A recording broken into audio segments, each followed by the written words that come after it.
I think یہ first time نہیں ہے کہ عمران خان صاحب نے اپنی پارٹی کو یا اپنی پارٹی کی لیڈرشپ کو منع کیا ہو کہ آپ نے اسٹیبلشمنٹ سے یا حکومت سے کسی بندے سے بھی بات نہیں کرنی. ٹھیک ملٹیپل ٹائمز پہلے بھی کہہ چکے ہیں وہ, اور اس کے اوپر عمل درآمد کس حد تک ہوتا ہے کس حد تک نہیں ہوتا اس کی ایک ہی دلیل ہے کہ اگر ایک ہی دفعہ سے عمل درآمد ہو جائے تو آپ کو سیکنڈ ٹائم کہنے کی ضرورت نہیں. اور 4-5 دفعہ تو میں گنوا سکتا ہوں کہ جب عمران خان صاحب نے بار بار یہ کہا کہ جناب اب ہم اسٹیبلشمنٹ سے بات نہیں کریں گے, اسٹیبلشمنٹ سے بات نہیں کریں گے, اور اگر کسی نے بات کرنی ہے تو ڈائریکٹلی مجھ سے آ کے جیل میں بات کرے. ایگزیکٹلی یہ جملہ بھی اس سے پہلے دہرایا جا چکا ہے کہ اگر بات کرنی ہے تو ڈائریکٹلی آئیے مجھ سے بات. بیسیکلی حکم یہ ہے کہ اسٹیبلشمنٹ بات آپ نہیں کریں گے, میں کروں گا. اگر اسٹیبلشمنٹ کرے گی تو وہ میرے سے بات کرے اور جیل میں آ کے بات کرے گی. جملہ بھی دہرایا جا چکا ہے, یہ پہلے کہا جا چکا ہے. لیکن سوال پھر یہی پیدا ہوتا ہے کہ اسٹیبلشمنٹ سے اگر کہیں پہ بات چیت چل بھی رہی تھی تو اس میں کوئی پیش رفت تو نظر نہیں آئی, کہیں پہ کسی بھی مقام کے اوپر کوئی پیش رفت نظر نہیں آئی. ایک آدھی میٹنگ ہمیشہ سے یہ پرسیو کیا جاتا ہے کہ جب بیرسٹر سیف صاحب جا کے عمران خان صاحب سے ملاقات کرتے ہیں تو تب کوئی نہ کوئی پیغام رسانی ہو رہی ہوتی ہے. اور اب تو بیرسٹر سیف صاحب علی ملاقات کے بعد بھی کوئی پیش رفت, کوئی بریک تھرو ہمیں نظر نہیں آیا. ایک چیز ضرور ہے کہ جس کے اوپر پاکستان تحریک انصاف, جس طرح آپ اپنے ابتدائیے میں اوپننگ میں کہہ رہے تھے کہ جو آپریشن چل رہا ہے خیبر پختونخوا کے اندر, وہاں پر بھی کہنے کو عمران خان صاحب کا حکم ڈائریکٹلی یہی ہے کہ جناب مذاکرات کیے جائیں, آپریشن نہ کیا جائے. لیکن علی امین گنڈا پور صاحب کو آن بورڈ لیے یہ آپریشن, یا صوبائی حکومت کو آن بورڈ لیے یہ آپریشن پاسبل ہے. یہ 4-5 لوگ ہم بیٹھے ہوئے آج کا یہ شو کر رہے ہیں, ہم سب کو پتا ہے کہ جناب صوبائی گورنمنٹ بھی آن بورڈ ہے. کبھی کبھار جو سٹیٹمنٹ آتی ہیں کہ جناب انٹیلیجنس بیسڈ صرف آپریشن ہے. سو جو عمران خان صاحب کے احکامات ہیں وہ صوبائی گورنمنٹ کی جانب سے ملٹیپل ٹائمز ہوا میں اڑا دیے گئے. لیکن شاید یہ سگنلنگ میرے نزدیک یہ ہوتی ہے کہ جب بھی عمران خان صاحب یہ کہتے ہیں کہ مذاکرات نہیں ہوں گے, وہ ایک بار پھر سے خواہش کا اظہار کرتے ہیں کہ مذاکرات ہونے چاہیے یا مذاکرات کرو.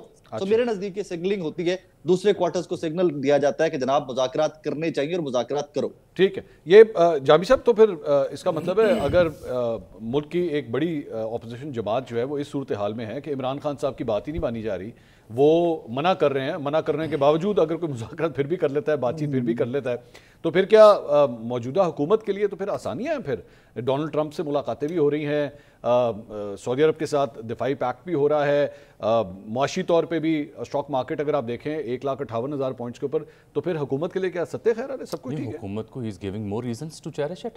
اچھا, لیکن یہ جو آپ نے ان کا خان صاحب کی سٹیٹمنٹ بتائی کہ انہوں نے کہا جی اسٹیبلشمنٹ سے روابط ختم کر دیں, تو میرے پاس اطلاع یہ روابط تو ختم تھے پچھلے 5-6 ماہ سے کسی قسم کوئی رابطہ نہیں تھا. اچھا, بالکل نہیں تھا.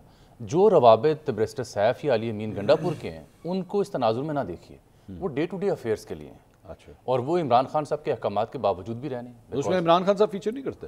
نہیں, ان کا تعلق نہیں ہے نا. عمران خان صاحب بات کریں کہ اگر مذاکرات یا بات چیت یا کوئی بیک ڈور روابط ہو رہے ہیں تو وہ منقطع کر دیں. جو ڈے ٹو ڈے افیئرز ہیں کسی صوبے کے, وہ چلانے کے لیے تو آپ کو اسٹیبلشمنٹ کیا, حکومت کیا, ہر اکائی ہر ادارے کے ساتھ رابطے میں رہیں. ٹھیک ہے, تو وہ بیرسٹر سیف ہوں یا علی امین گنڈا پور ہوں, ڈے ٹو ڈے افیئرز میں تو وہ رابطے میں رہیں گے.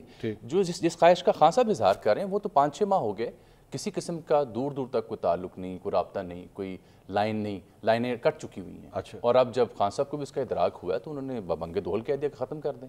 اور وہ اس چیز کی میں ثاقب سے ایگری کرتا ہوں کہ یہ اس بات کی عکاس ہے کہ ہی وانٹس کے بات کی جائے, نہیں ہو رہی, ڈیڈ لاک ہے. اور جو اقدامات وہ اٹھا رہے ہیں, ان کی پارٹی اٹھا رہی ہے, اور سوشل میڈیا ڈائنامکس پہ جیسے وہ کھیل رہے ہیں, اس کی وجہ سے گورنمنٹ ان پارٹ, ڈسپائٹ کہ وہ پاپولر گورنمنٹ نہیں ہے, ڈسپائٹ دا فیکٹ کہ ان کے اوپر کئی ایک الزامات ہیں, ان کے لیے آسانی پیدا ہو رہی ہے. اچھا, ایک منجا ہوا کھلاڑی جو سیاست کا, جس طرح خان صاحب کھیل کے میدان میں تھے, he would have countless opportunities. اچھا, کہ اس حکومت کو وہ مروڑ سکتے تھے, اس کے لیے سانس لینا مشکل کر سکتے تھے.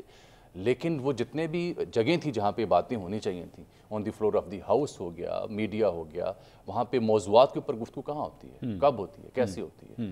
آپ کسی نہ کسی سوشل میڈیا کی ایسی کنٹروورسی میں انڈلج رہتے ہیں کہ اصل موضوعات پہ آپ آ نہیں پاتے. آپ دیکھیں کینوس کتنا بدل چکا ہے. پاک انڈیا جنگ کے بعد یہ جو اسٹیبلشمنٹ یا جو سسٹم ہے ہائیبرڈ, یہ پہلے سے کوئی 10 گنا زیادہ تگڑا ہو چکا ہے. اچھا, رئیس ایک اثر جو ہے وہ اب پاک سعودی معاہدے نے دور کر دی ہے.